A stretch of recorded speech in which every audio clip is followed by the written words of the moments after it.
Most of Israel's wars have been relatively very short, but the current war that Israel is engaged in between its enemies on all borders is set to be the longest war Israel has ever fought. Why is that? Let's explore.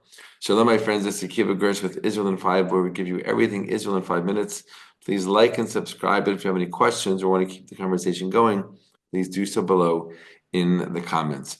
When we look at the history of Israel's wars, and there are many wars that Israel has had to fight, and it's very important to note and to know and to understand that when we talk about, when we discuss Israel's wars, that every single war that Israel has fought and has had to fight was started by its enemies, going back to the very first one up until the current one that Israel is in right now. Israel is a peace-loving nation. The Jewish people are a peace-loving nation. And Israel does not want to fight any wars, but of course is ready at all times for any fight, for any war that our enemies launch. And fortunately and thankfully, Israel has won literally every single war that it was forced to fight. But when we look at the wars that Israel has fought, besides the very first one and the current one, they're relatively short. And look at the 6-day war, 6 days. Under a week, Israel defeated 3 enemies and changed its borders and changed the Middle East. The Yom Kippur War was about 3 weeks. The Sinai campaign in 1956 was literally a couple of days. Even the first Lebanon war, which was actually not against Lebanon, but rather the PLO terrorist organization, lasted a couple of months. Afterwards, IDF troops did stay in a buffer zone in Lebanon to keep the peace for about 18 years. But the war itself, again, was relatively short. The multiple wars that Israel has fought against Hamas since Israel left the Gaza Strip in 2005 have all been relatively short. Up until this war, the longest one was about 50 days. Right? So one question is, why are Israel's wars so short? To answer that, I think we just need to say that our enemy starts a fight, we hit back very hard, we're prepared, we know what we're going to do, we have intelligence, we've been practicing, and we hit them basically into submission, right, until they're begging for a ceasefire. And this has happened over and over and over and over again, right? Our enemies on all borders, whether they are countries or terrorist organizations, have tried multiple times to bring down Israel, and every single time they have failed. Thank God, fortunately, Israel is ready. Right? We are prepared. We have strategies. We've practiced in case of war. And once an enemy starts, Israel knows what to do. And that, I think, is one of the big explanations for why Israel's wars are so short. The other question is, why is this current war so long?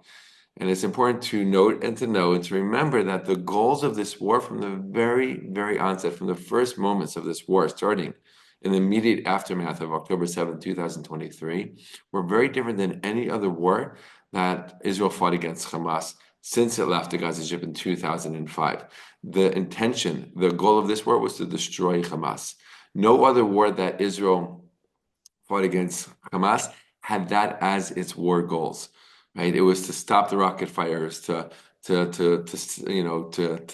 to them a message, right? To deliver to them a military blow, but not to take them down and not to take them out of power fully. Although, of course, that's Israel's goal in general in the long run, but it was never the immediate goal of any of those previous wars. This war, that is exactly the goal, and that's why this war is going on for so long.